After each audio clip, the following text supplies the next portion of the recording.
돈을 벌 수 있는 탑시크릿 정보를 알려드리겠습니다. 이건 여러분들과 저만 알아야 돼요. 전형적인 사기꾼 멘트죠. 저로는 볼게요. 제가 취재해온 이 정보 덕분에 실제로 돈을 번 사람들이 있습니다. 아니 덕분에 갑자기 2억 원을 벌게 됐구만 그래. 통장에 1억 원이 들어왔어. 여기가 또 주식, 저기가 또 주식. 정말 뜨겁게 불고 있는 주식 열풍. 이 코로나 시국에서도 한국 증시는 정말 역대급 호황을 맞이하며 지난해 신규 증권 계좌가 무려 약 723만 개. 네. 이게 전년보다 3배 가까이 증가한 거라고 합니다. 근데 그중에 눈에 띄는 점이 그중에 절반 이상이 20, 30대 투자자였다고 합니다.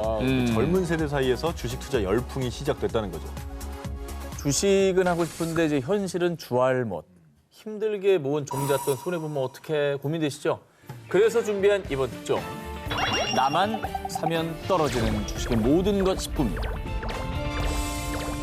저는 이제 제일 이해 안 되는 말이 이제 무릎에서 사서 어깨에서 팔아라. 또 어디가 무릎이고 어디가 어깨인지를 알아야 될 거 아니에요. 오늘은 우리 전 기자 같은 그 주알못들, 주식 초보들을 위해서 수천억 자산가인 투자 귀재들의 투자 비법부터 증권가에서 전망하는 대박주까지 프리한 식구 시청자들에게만 특별히 공개하겠습니다.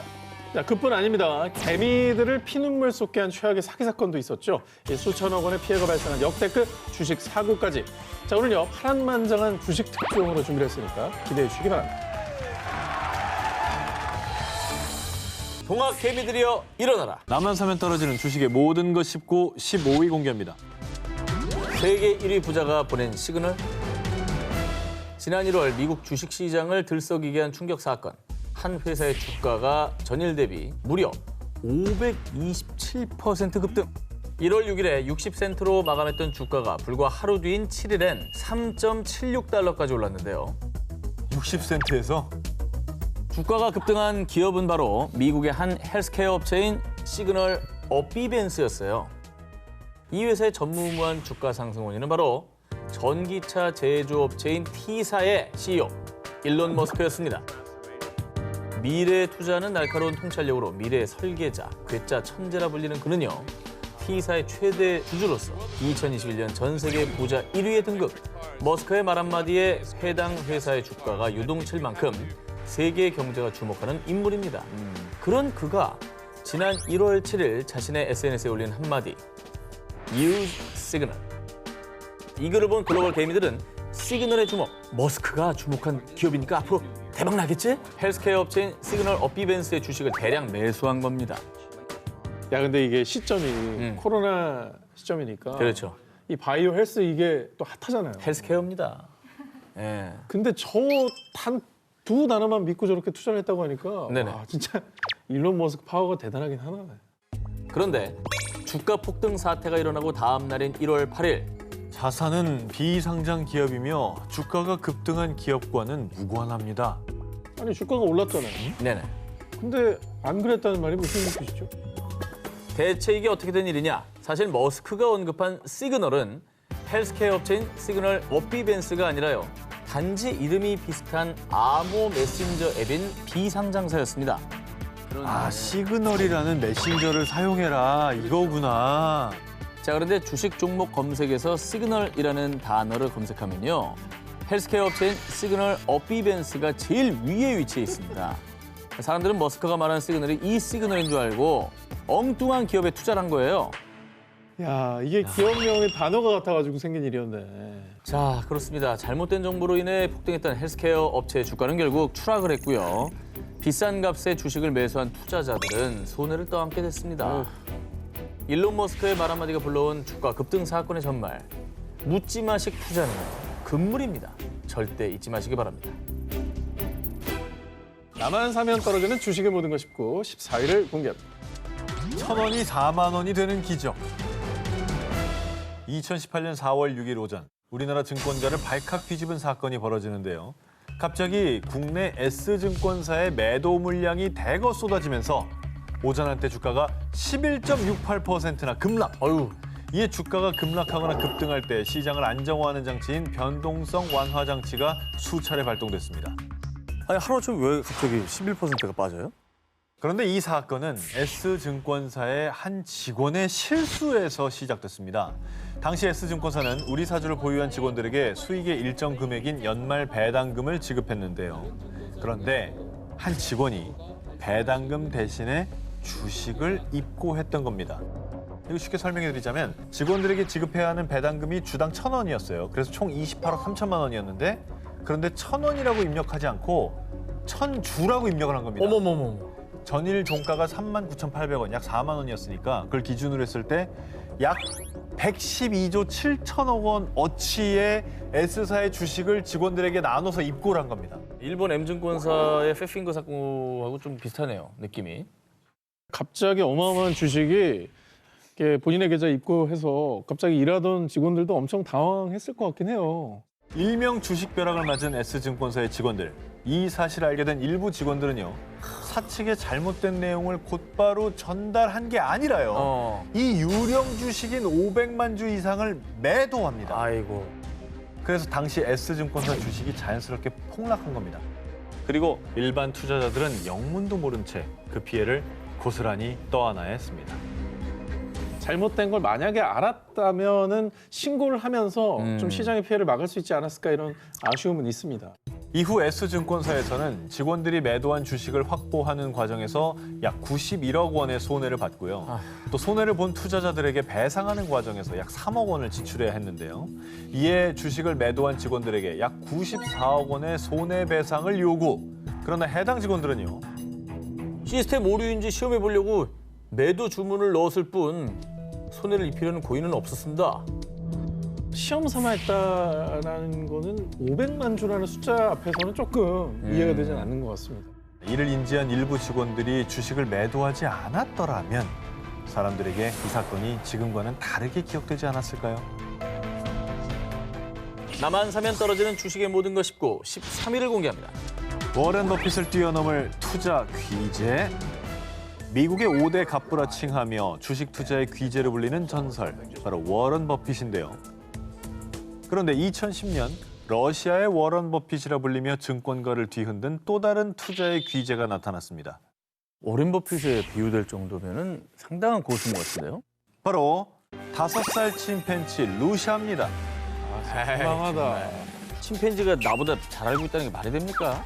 이게 자존심 상해요? 예, 나 어떻게 하는지 몰라요. 어떻게 된 자, 거야? 한번 보겠습니다. 어떻게 했는지.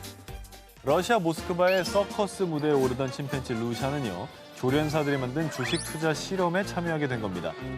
조련사가 주식 30개의 종목을 주사위처럼 큐브로 만들고 루샤에게 고르게 한 겁니다.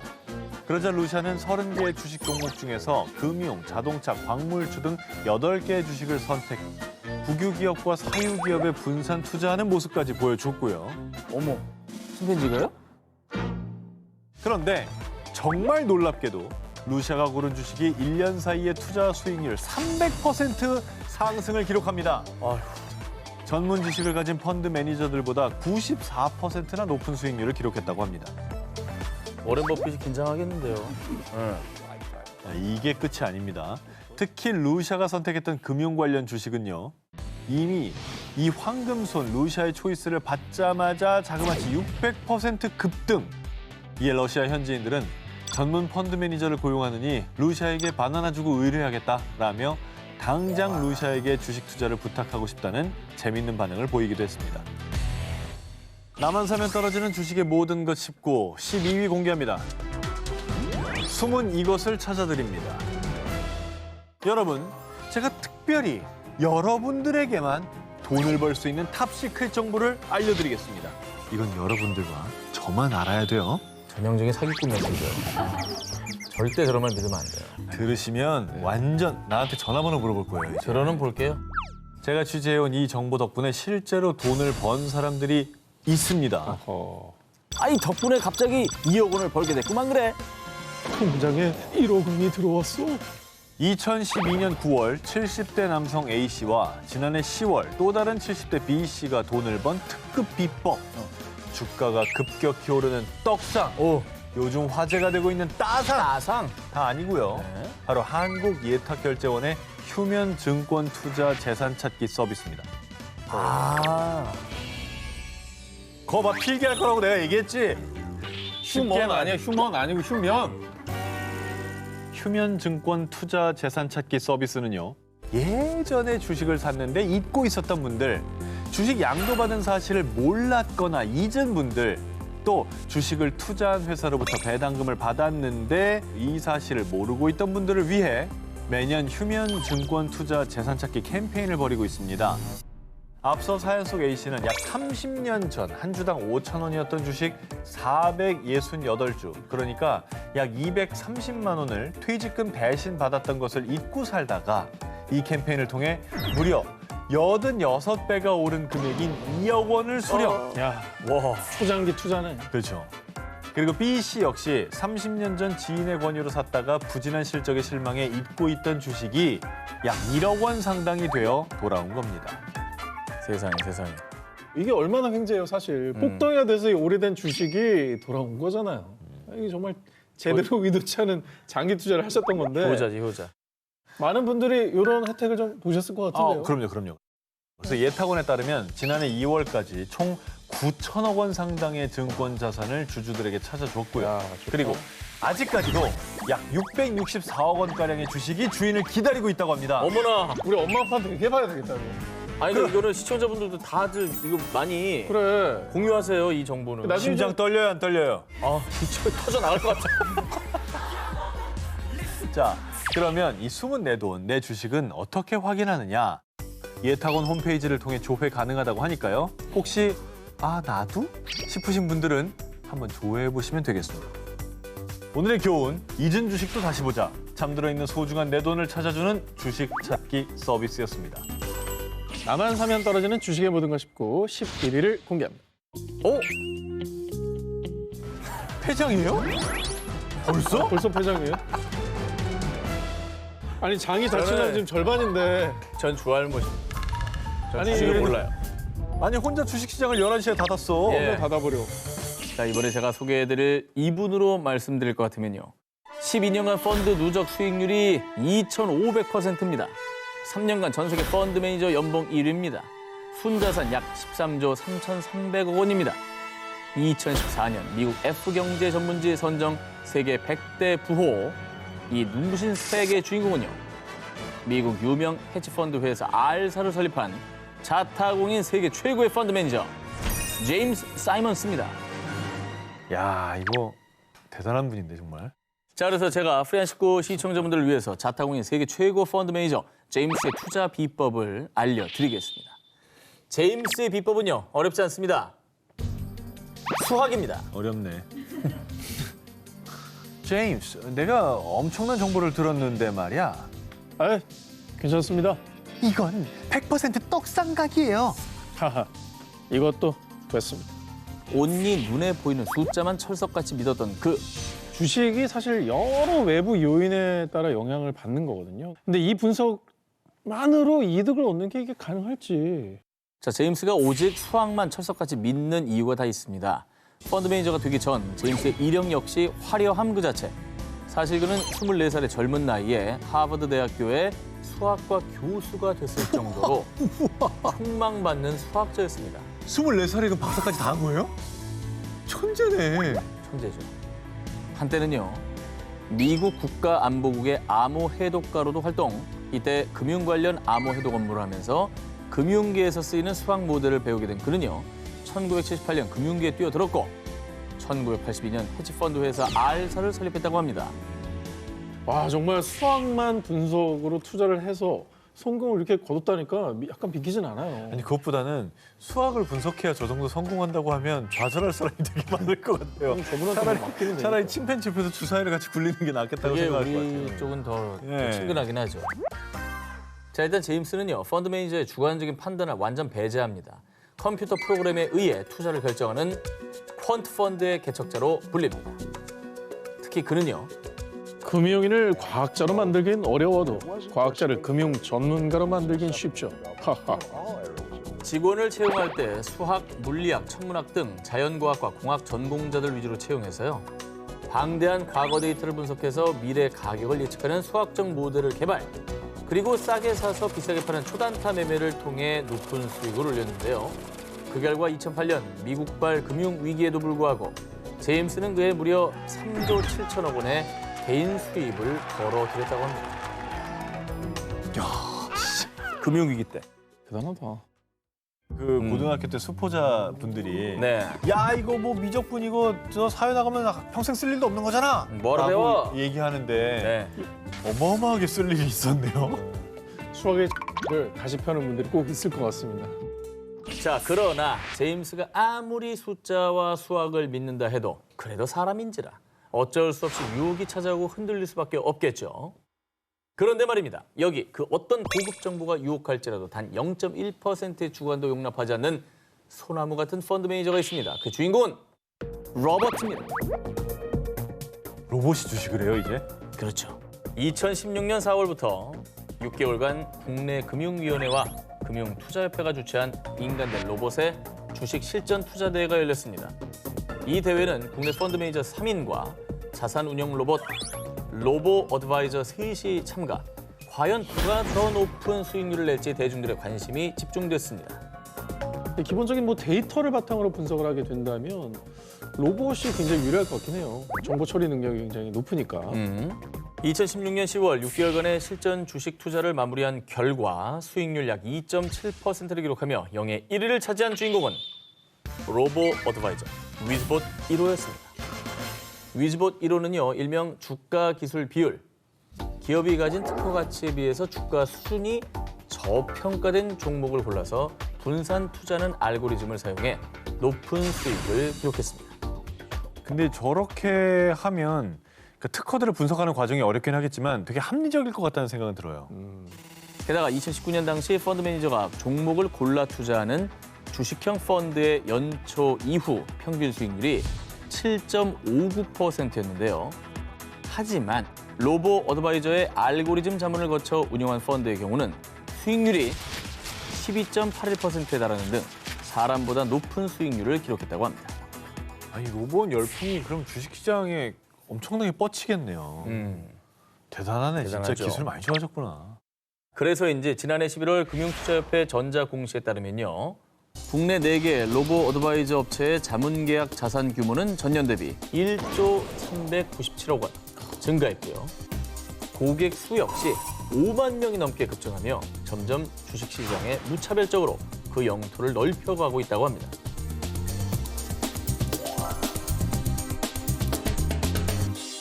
나만 사면 떨어지는 주식 모든 것 19, 9위를 공개합니다. 한순간의 선택으로 뒤바뀐 인생. 자, 2005년 미국에서 활동했던 그래피티 아티스트 데이비드 최에게 한 남자가 찾아옵니다. 저는 당신 작품을 굉장히 좋아하는 사람입니다. 우리 회사 벽면을 장식할 벽화를 그려줬으면 좋겠어요. 이에 데이비드 최는 벽화를 그리는 대가로 $6만, 한화 약 6,600만 원을 받기로 했고요. 사무실 분위기에 맞춰서 그만의 독특하고 환상적인 작품을 곳곳에 열심히 그려 넣어 주었습니다. 그런데 그가 벽화를 완성했을 쯤 작업을 의뢰했던 대표가 한 가지 제안을 합니다. $6만 현금으로 받을래요? 아니면 우리 회사 주식으로 받을래요? 결정하세요. 아, 이거 미쳐버리겠는데요? 아니 뭘 이건 당연히 현금으로 받은 저기 스타트업이라며. 나 같으면 아니야. 100개 중에 하나도 성공하기 힘든데. 오케이. 현금.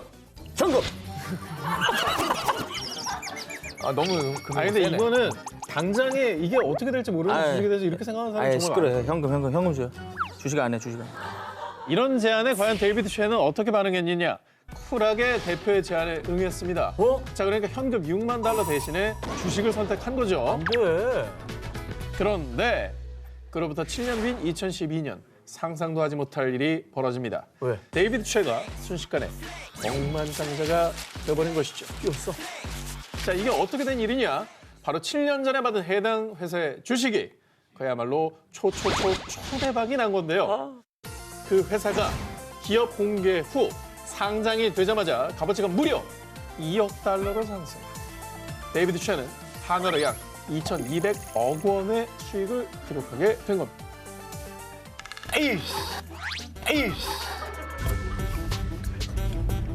아 내가 뭘 어쨌다고? 왜 그래?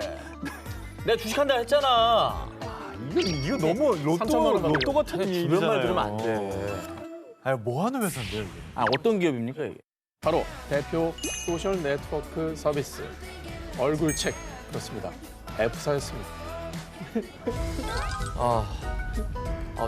얼굴책 주인이 될 수 있었어. 좋아요를 누르고 싶다 정말. 아 시끄러. 당시 데이비드 셔에게 벽화 의뢰를 맡겼던 그 사람이 그렇습니다. 바로 현 F회사의 대표인 마크 주커버그와 함께 창업을 했었던 공동 창업자인 션 파커였습니다.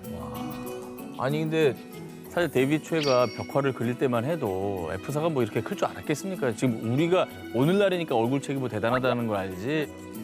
자, 그림 그려주고 억만장자가 된 데이비드 최의 소식은 미 전역에서 화제를 모았고요. 그는 한 방송에 출연해 자신이 왜 $6만 대신 주식을 택했는지 밝혔습니다. 그래, 이거 왜 그런 거야?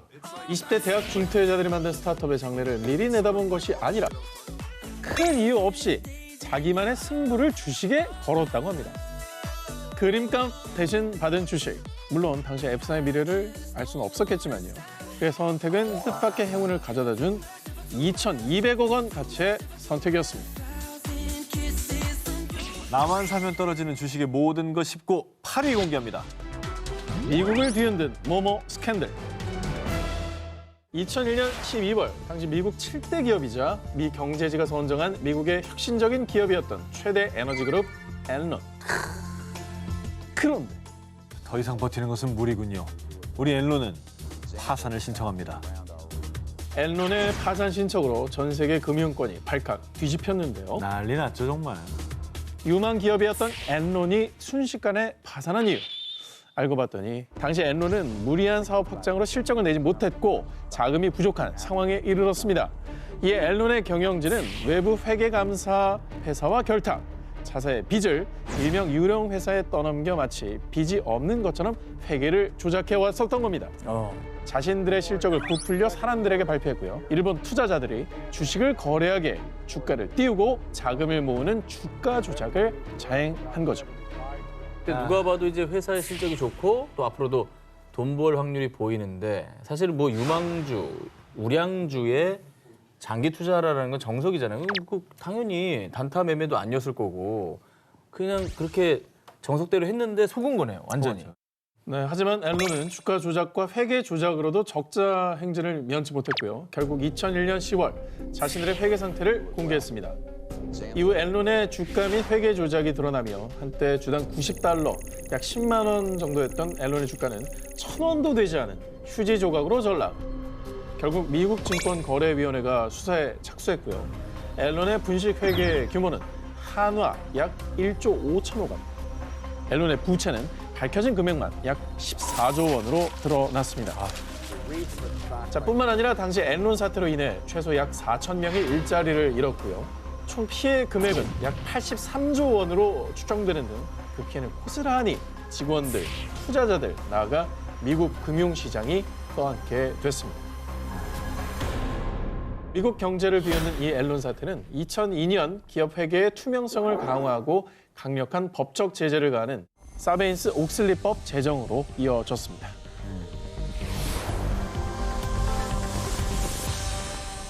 나만 사면 떨어지는 주식의 모든 것 19 7위를 공개합니다. 자, 이번에는요. 침팬지가 아니라요. 정말로 투자의 기재, 아시아의 워런 버핏을 여러분께 소개하겠습니다. 바로 홍콩 경제 빅핸 리카싱입니다. 홍콩인들이 1달러를 쓰면 5센트는 리카싱의 호주머니로 들어간다 라는 말이 있을 정도로요. 홍콩 전역 곳곳에 리카싱의 사업장이 있다라고 해도 과언이 아닌데요. 화장품을 사는 유명 드럭스토어. 이거 저기 안 갔냐고. 봤지? 짠. 와, 저기 그리고 전자제품샵, 생활용품샵, 특급 호텔뿐만 아니라 홍콩에서 사용하는 전력, 전화, 인터넷 통신 모두 리카싱의 소유였고요. 저? 그가 가진 재산은 자그마치 35조 원에 달했습니다. 아니 근데 리카싱이 부자인 건 알겠는데 왜 아시아의 워렌 버핏이라고 불리는지. 그러게 저도 투자를 잘하는 줄은 몰랐는데. 네. 자, 리카싱은 90세를 앞두고 경영권을 넘기며 공식 은퇴를 했지만 지금은 주식 투자가로 맹활약하고 있는 거예요. 자, 2013년과 2015년 두 차례에 걸쳐 아무도 거들떠보지 않던 한 무명 기업에 무려 약 430억 원을 투자했던 리카싱. 그런데 2019년 상장 첫날 62달러였던 해당 기업의 주가는 약 1년 5개월 만에 457달러로 급등. 덕분에 리카싱이 보유하게 된 자산 가치는 총 110억 달러, 13조 원, 무려 300배 이상의 이익을 벌어들인 겁니다. 아니 무슨 기업이길래 300배요? 무슨 1년 만에. 기업이길래 투자하고 나서 저렇게 된 거예요? 나 어제도 이거 썼는데. 뭔데요? 자, 리카싱이 투자한 무명 기업의 정체, 바로 인터넷 화상회의 전문 기업 Z사입니다. 아 진짜? 그 회사에 투자했어요? 그렇습니다. 그 요즘에 핫하잖아. 안 핫할 수가 없지. 안 핫할 수가 없지. 요즘에 집콕이니까. 자, 그렇습니다. 코로나19 사태로 회사, 대학교 등에서 이 화상회의 수요가 급증, Z사 앱이 큰 인기를 끌며 주가도 함께 급등한 건데요. 리카싱은 무려 8년 전에 이미 Z사의 진가를 알아보고 투자를 했었던 겁니다. 대단하다. 그렇게 리카싱은 Z사뿐만 아니라 알파고를 개발한 인공지능 업체 D사에도 초기 투자를 단행했죠. 그 결과 2014년 세계 최대 검색 포털 사이트인 D사가 D사를 인수할 때 지분을 넘기며 우와. 또 몇 배 다는 차익을 남긴 바가 있다고 합니다. 배움을 멈추지 않고 남들보다 두세 발 앞서 나가는 마음가짐. 이 마음가짐이 리카싱의 선견지명 투자의 원천이 됐던 게 아닐까요? 나만 사면 떨어지는 주식의 모든 것 싶고 6일 공개합니다. 자, 오늘 정말 많이 언급된 분이죠. 이 주식하면 빼놓을 수 없는 인물, 바로 워런 버핏입니다. 훌륭한 분이죠. 자, 워런 버핏이 샀다면 그 주식은 대박. 워런 버핏의 투자 비법. 제가 오늘 특별히 프리한 19 시청자 여러분들에게만 공개드리겠습니다.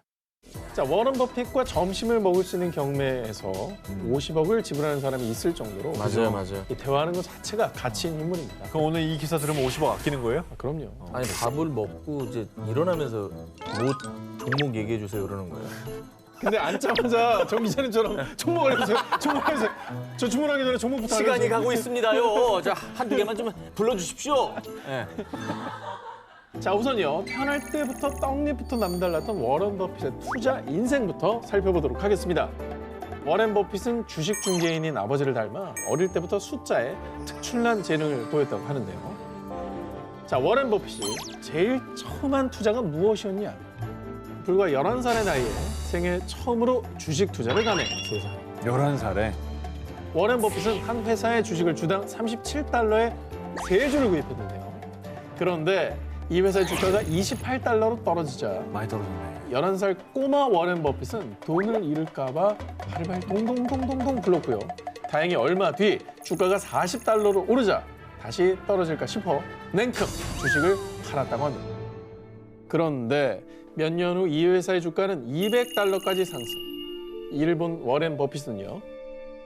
주식 투자를 하면 기다려야 하는구나.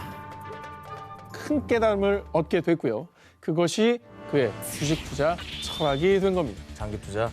11살에 어떻게 그런 생각을 하지? 자, 이후에 워런 버핏은 10년 이상 보유할 주식 아니면 10분도 투자하지 마라 라고 하며 확신이 드는 기업에 지분을 조금씩 사들여 진득하게 장기 보유하는 전략을 고집. 그래서 현재 재산의 90%를 65세 이후에 모았다고 합니다. 그런데 투자의 귀재 워런 버핏도 땅을 치고 후회한 투자가 있다는 거 여러분 알고 계셨습니까? 2017년 열린 본인 회사의 연례 주총회의에 참석한 워런 버핏은 A사가 이 정도로 성공할 거라 생각하지 못했어요. 내가 너무 멍청했어요. 워런 버핏을 후회하게 만든 A사는 1997년 나스닥에 주당 1.73달러의 가격으로 기업 공개를 하며 상장. 이후 연간 40%의 수익을 달성했고요. 2017년 당시 수익률은 64,000%. 무려 640배가 뛰어오른 겁니다. 아, 근데 A사는 이제 와서 생각하니까 저런 거지 진짜 저 회사 저렇게 클 줄 아무도 몰랐어요. 그냥 인터넷 상거래 없으니까 그냥. 누가 저걸 굳이 인터넷에서 사? 가서 사면 되지. 다 이렇게 말했다고요.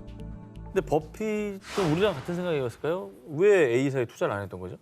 자, 워런 버핏은 그 당시 본인이 잘 알지 못하고 불확실성이 큰 사업에는 투자를 하지 않는다라는 원칙을 철저히 지키고 있었기 때문인데요. 변동성이 많은 IT 관련 주식을 좋아하지 않았습니다. 그래서 장기 투자가 필요한 제조업 위주로 투자해 왔습니다. 하지만 결국 워렌 버핏은 본인만의 원칙을 깨고 A 회사의 주식을 주기적으로 매입하고 있다고 합니다. 자, 워렌 버핏의 투자 비법, 스스로의 원칙을 깰 수 있는 도전 정신과 용기가 아닐까요?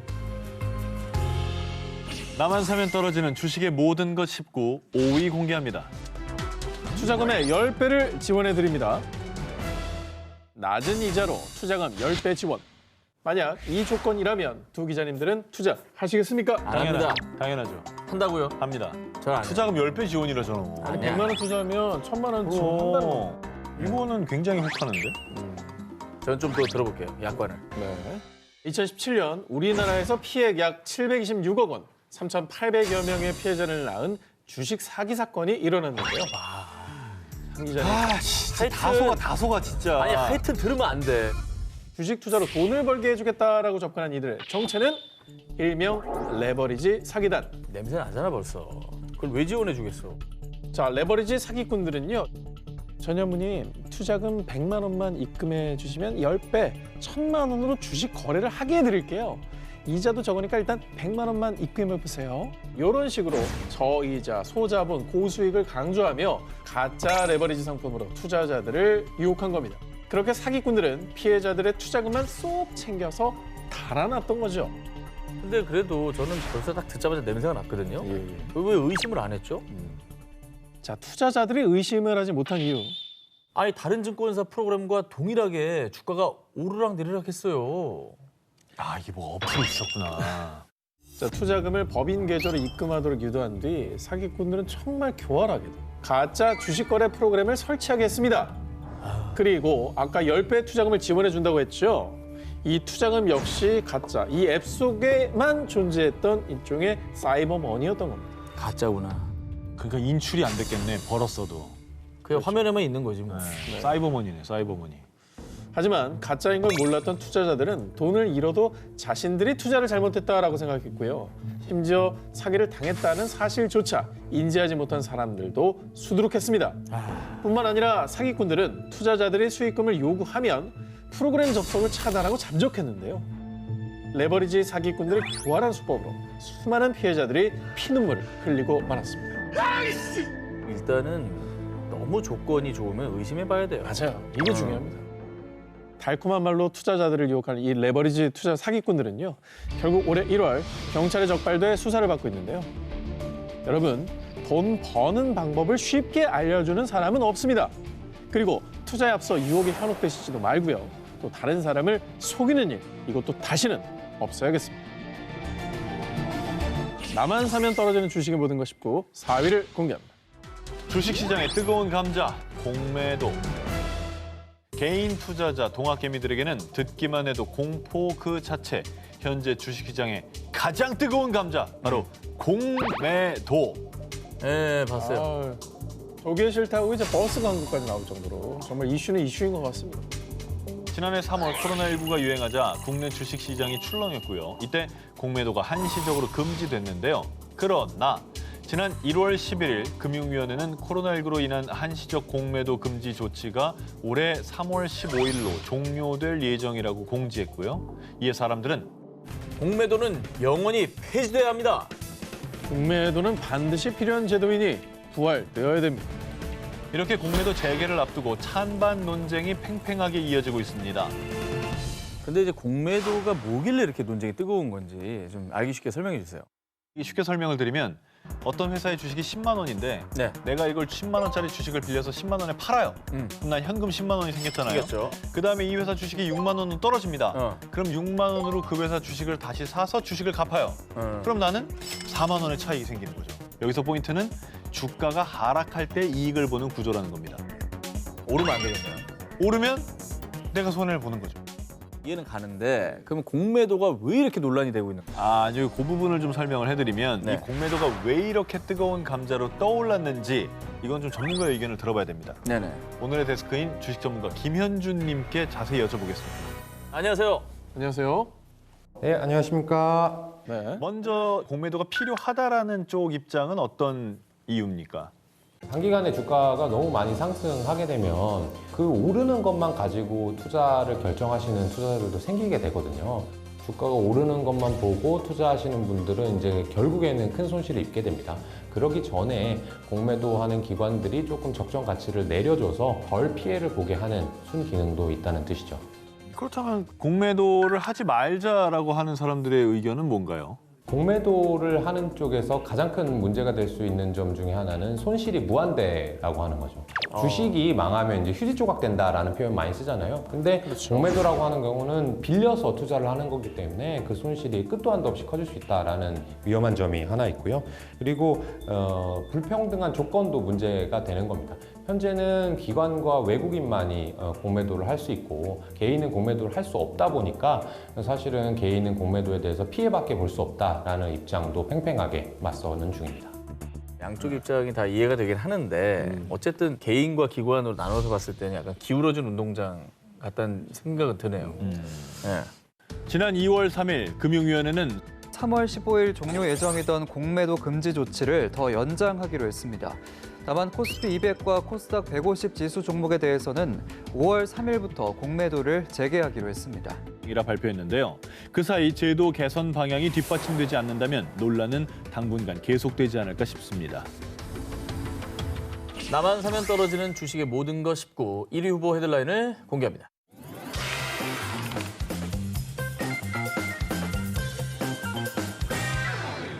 요즘 뜨거운 열풍이 불고 있는 증권가.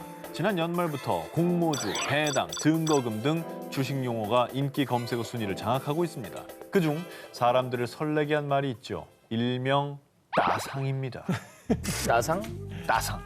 이 주식에 관심 없는 분들도 따상돼서 대박난 사람들 많더라. 이런 얘기를 많이 들리기도 했었죠. 따상을 좀 정확히 좀 설명해 주세요. 따상이 뭡니까? 따상이 뭔지 알려면 우선 공모주에 대해서 알아야 하는데요. 그럼 뭐예요? 기업이 투자 유치를 위해서 주식시장에 신규 상장할 때 일반인 투자자도 매수할 수 있도록 공개적으로 모집하는 주식입니다. 이게 주택 청약처럼 공모주 청약도 높은 경쟁률을 뚫어야 매수가 가능합니다. 아무나 하는 게 아니군요. 그럼 여기서 따상은 뭐냐? 네. 처음 발표된 공모가보다 매매 거래 당일 최초로 형성된 가격인 시초가가 2배 상승.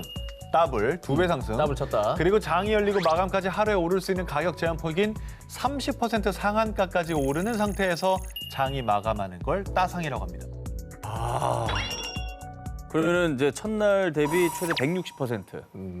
그러니까 따상이라는 게 원래 잘 있지 않았어요. 그랬는데 2020년에는 무려 10곳이 따상을 달성을 한 겁니다. 따상.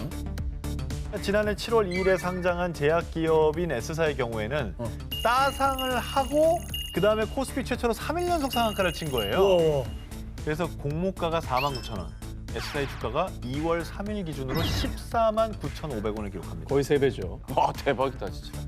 참고로 S사의 임직원들이 상장 전에 1인당 평균 약 11,820주 정도를 매수했는데요. 주가가 3일 연속 상한가를 기록하면서 얻은 차익이 무려 20억 원에 달한다고 합니다. 그러니까 S사 직원들은 당장 주식을 매도하기 위해 줄지어 퇴사 의사를 밝혔다고 합니다. 그래서 이제 직원 한 명당 강남에 집 하나 정도 살 돈이 생긴 거죠. 그렇겠네요. 자, 아직도 끝이 아닙니다. 지난해 9월 10일에 상장한 게임 업체인 K사는 공모주 청약에서 약 1,524대 1이라는 역대급 경쟁률을 기록합니다. 공모가 24,000원에서 상장 후 이틀 연속 따상상 2월 3일 기준 52,700원을 기록했습니다. 아니면 저 지금부터라도 좀 시작을 해야 되나. 오늘 하루 종일 기사 중에 가장 눈이 반짝거리시네요. 아니, 왜냐면 좀 혹하는데요. 녹화합니까? 아무튼 정 기자 좀 진정하시고요. 좀 더 들으셔야 됩니다. 이제 막 주식을 시작해볼까 하는 분들은 공모주가 마치 보장된 수익인 것처럼 느껴지실 겁니다. 하지만 공모주를 샀다고 해서 무조건 돈을 버는 건 아닙니다. 전 기자처럼 잘 모르고 뛰어들었다간 큰일 납니다. 왜 또? 지난해 2020년 총 76개의 기업이 상장했는데요. 소액 부동산 투자 상품인 리츠의 5개 종목은 모두 손실을 입었고요. 그 리츠를 제외한 나머지 종목 중에도 9개 종목이 상장 이래 공모가보다 낮은 가격으로 시초가가 결정됐습니다. 저런. 결국에는 이제 공모주는 양날의 검일 수밖에 없는 것 같습니다. 이를테면 공모주를 사기 위해 빚투, 그러니까 빚을 끌어들여서 거기에 증거금을 넣으시는 분들도 꽤 있는데 자칫하다가 큰 수지를 입을 수 있다는 거 꼭 기억해 주시면 좋을 것 같습니다. 전문가들 그 얘기는 하더라고요. 와, 뭐 주식이 지금 광풍이긴 한데 영끌과 비투하지 마라. 영은 끌어당기고 이제 빚내서 공모주는 투자하지 말라고. 이제 위험하다는 걸 좀 아셨으면 그래도 다행입니다. 자, 저는 안 하게 됐어요. 그리고 이제 주식 초보들이 특히 주의해야 할 점도 있는데요. 네. 이 월드 클래스 스타 BTS의 소속사인 B사의 경우 오늘 기사 봤어요. 이 회사가 공모가가 13만 5천 원이었습니다. 그리고 지난해 10월 15일에 상장했는데 시초가가 27만 원으로 형성이 됐어요. 이른바 따상 입상에 성공하는 듯 했습니다. 이에 공모주 청약에 실패한 투자자들은 B사의 주가가 더 오를 것으로 판단, 즉시 매수에 돌입했는데요. 그런데 상장 첫날 B사의 주가는 4시간여 만에 하락세. 결국 시초가보다 4.44% 하락한 25만 8천 원의 장을 마감하며 따상에 실패했습니다. 결국 B사의 따상을 기대하며 시초가에 매수한 개미 투자자들은요. 전부 사길래 따라 샀다가 폭풍 눈물 흘림, B사 주식 환불 안 되나요? 라며 초보 투자자들 사이에서 이른바 환불 대란이 일기도 했는데요. 최근에 이제 포털 업체와 제휴를 하면서 지금 상승 기도에 있습니다. 그래서 뭐 아직까지 손실이 확정난 건 아니니까 꼭 그렇게 실망하실 건 아닌 것 같은데 내가 들어가야 돼요. 그래야 손해봐도 후회가 없습니다. 자, 오늘 대해서 김현준님을 다시 한번 영상으로 만나보겠습니다. 자, 오늘 기사에 대한 총평 부탁드리겠습니다.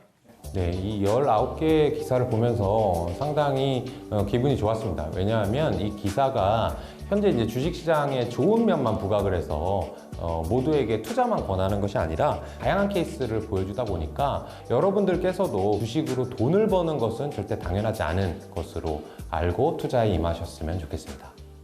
자, 그럼 발표를 해주시죠. 접니까? 오 기자입니까? 1위는 자본시장의 꽃, 그 시작은 이 되겠습니다. 뭐 하는 거야?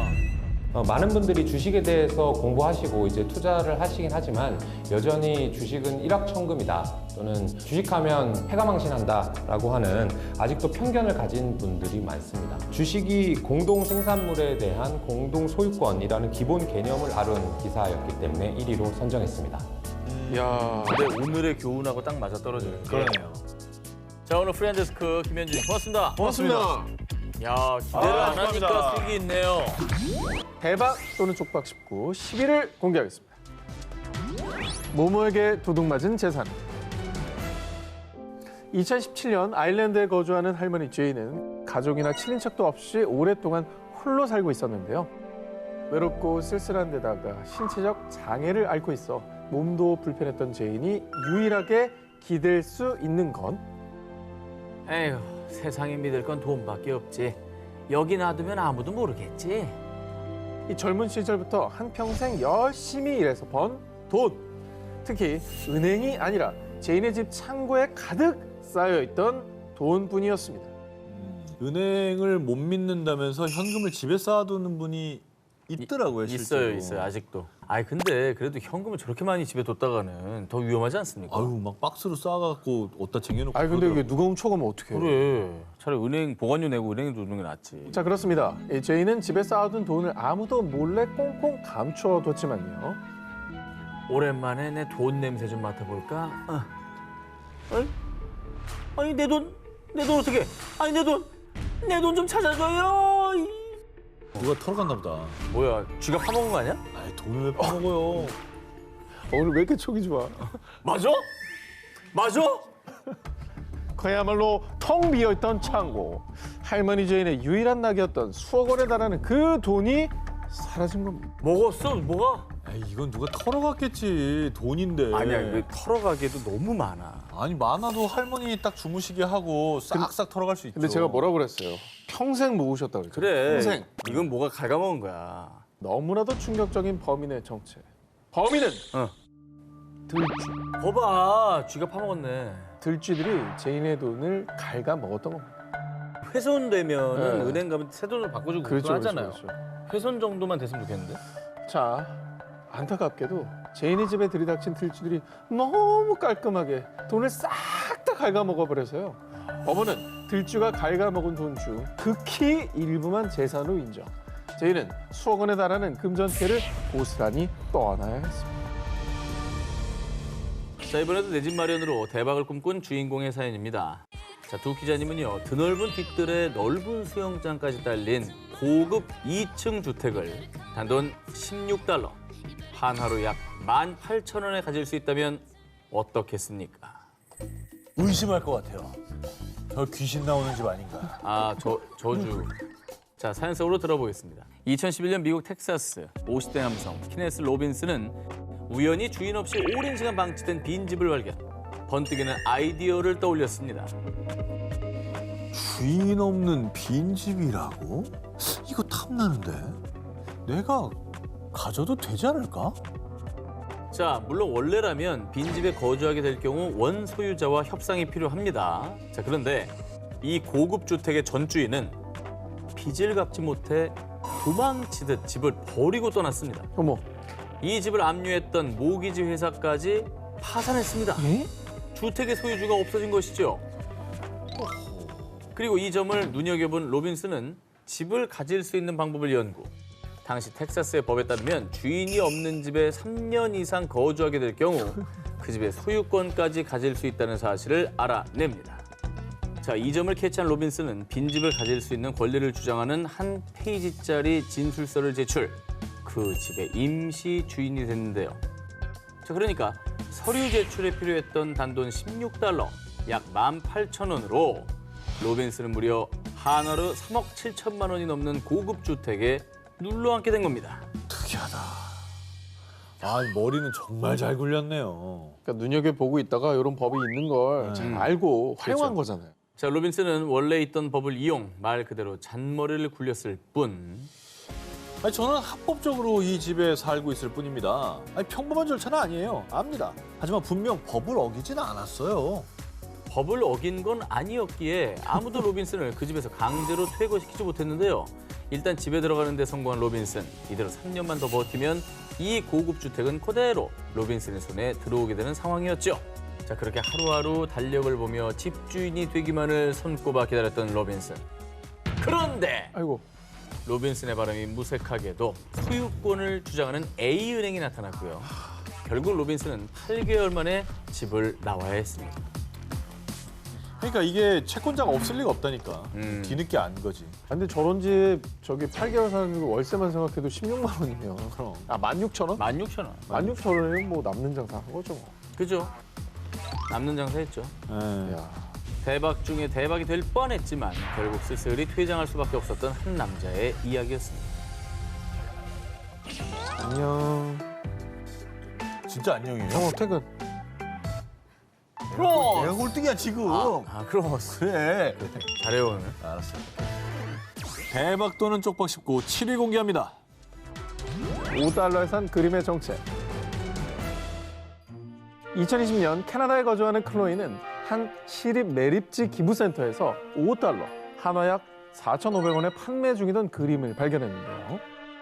자, 평소 미술품을 좋아하던 그녀는 그림을 보자마자 한눈에 반해 바로 구입. 집에 돌아와 설레는 마음으로 구매한 그림을 살펴보기 시작했습니다. 그런데 그림 뒷면에 적힌 작가의 이름이 다름 아닌 영국의 전설적 록 가수 데이빗 보이와 똑같았던 겁니다. 아, 진짜? 아니 근데 데이빗 보이가 동명이인이 있겠죠. 네. 있을 수 있죠. 무명 작가일 수 있지. 데이빗 보이면 5달러에 판매될 리가 없지 않을까요? 그리고 영국도 아니고 캐나다에서 발견됐으면은 이거는 그냥 아하. 캐나다 사람일 수도 있는 거고.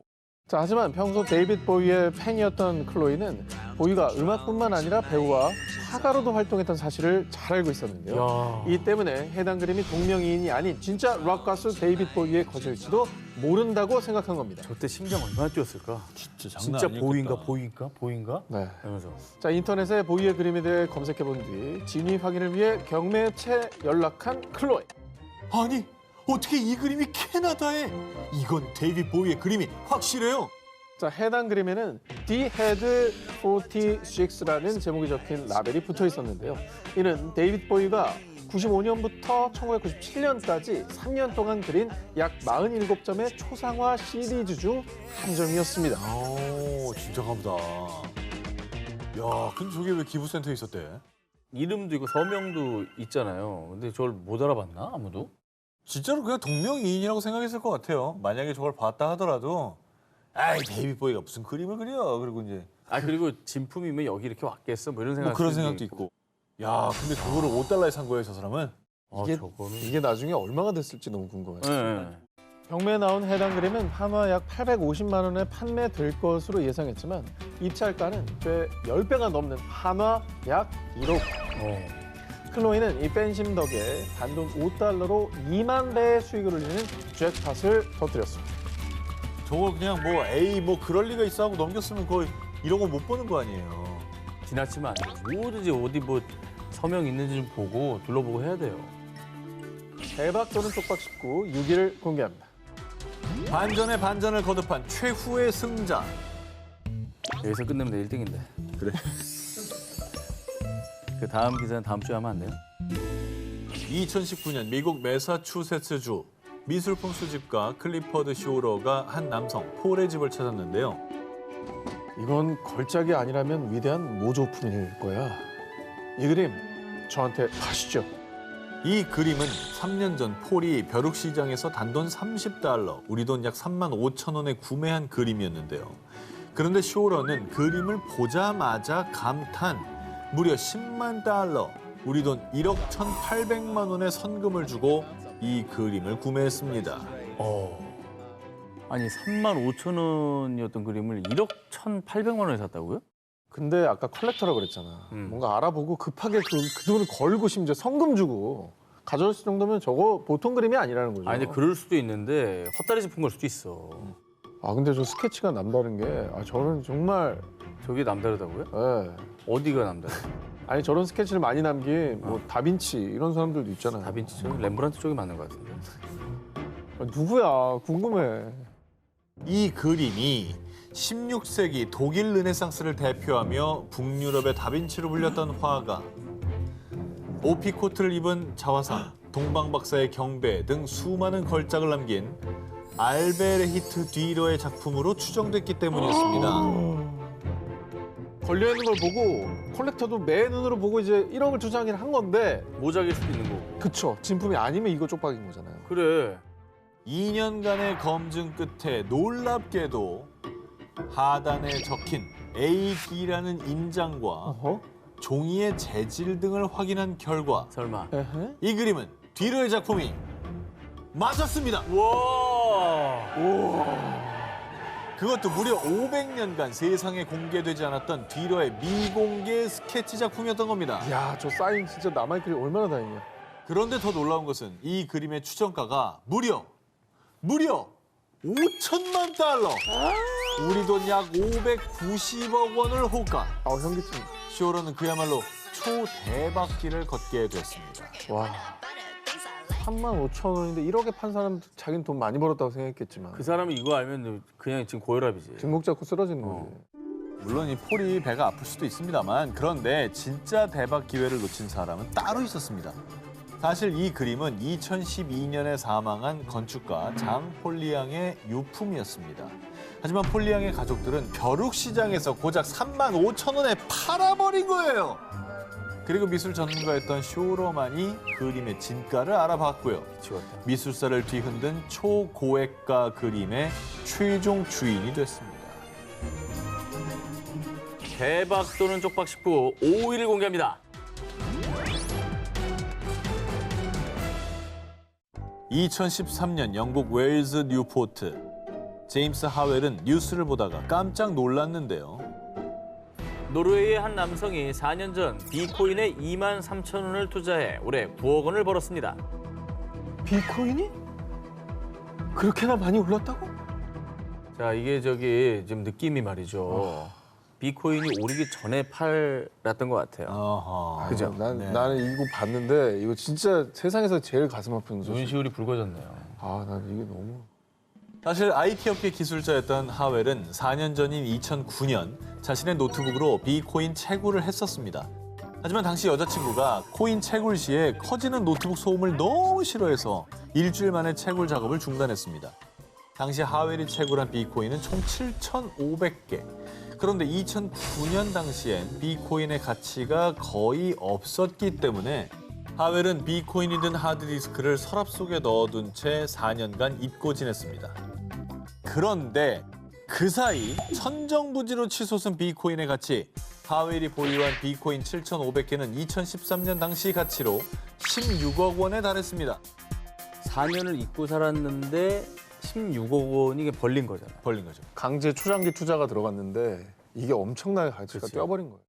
하웰은 잔뜩 들뜬 마음으로 비코인이 든 하드디스크를 찾았는데 근데 서랍은 통 비어 있었고요. 아 왜? 그 어디에서도 비코인이 든 하드디스크를 찾을 수 없었습니다. 그리고 그때 불현듯 떠오른 기억. 안 돼.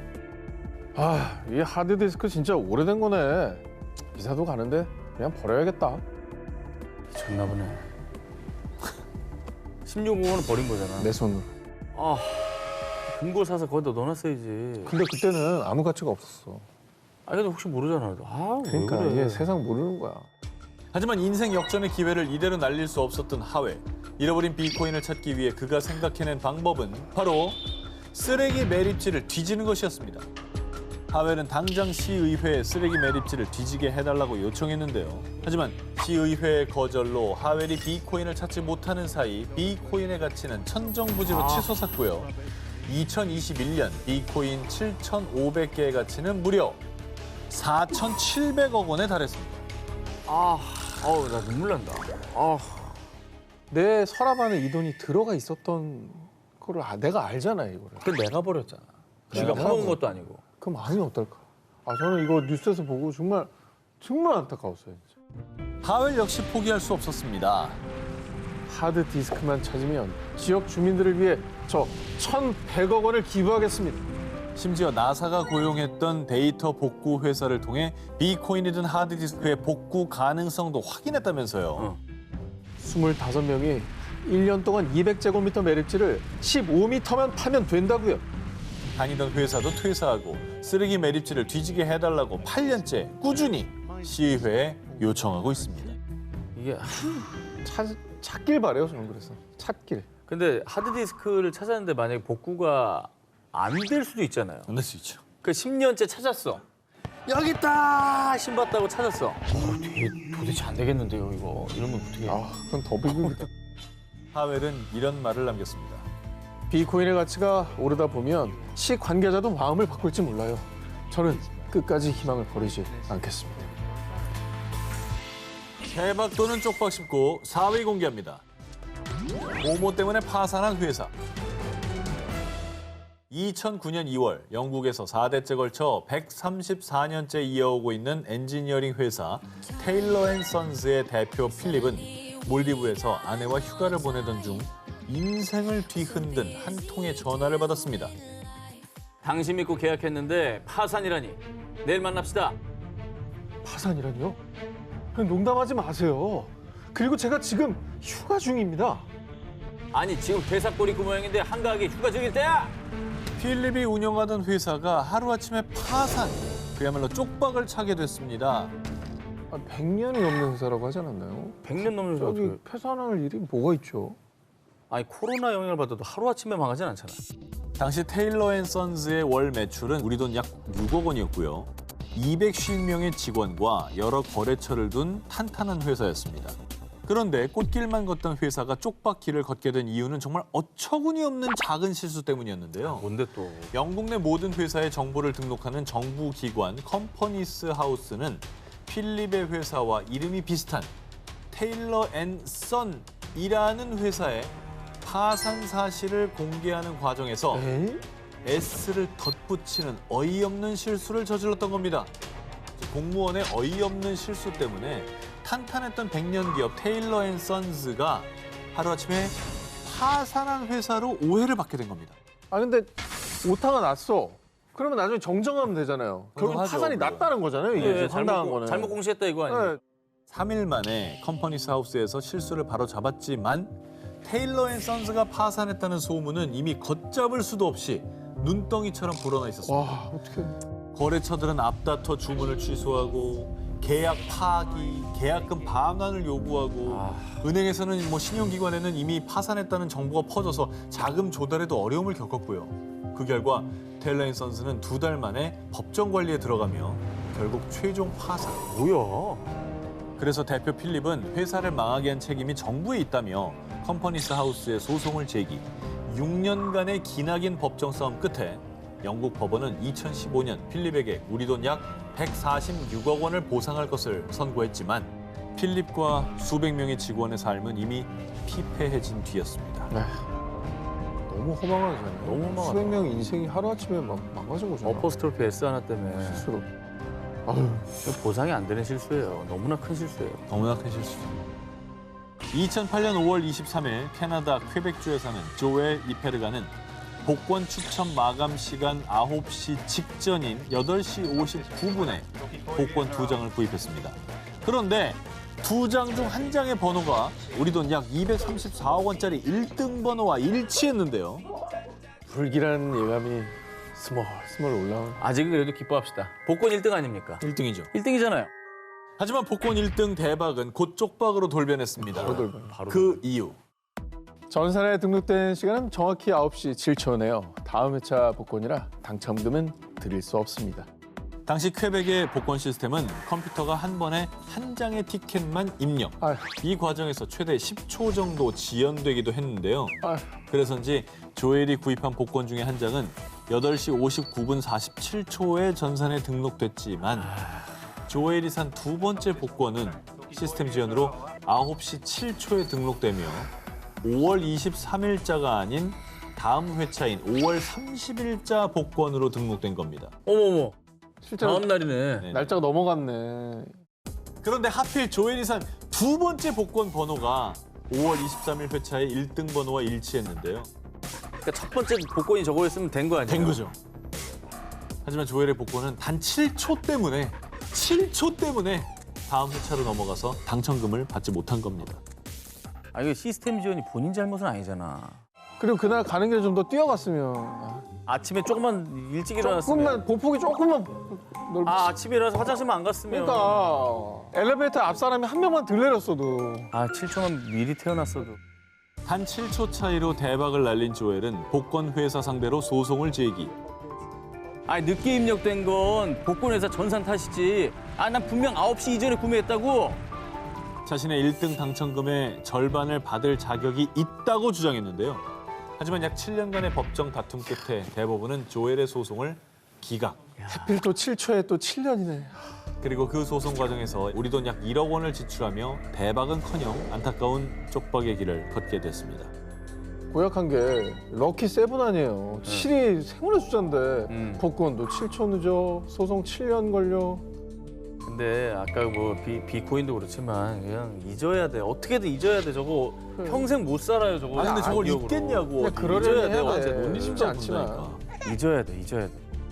단 7초 때문에 천국과 지옥, 대박과 쪽박으로 간 안타까운 한 남자의 사연이었습니다.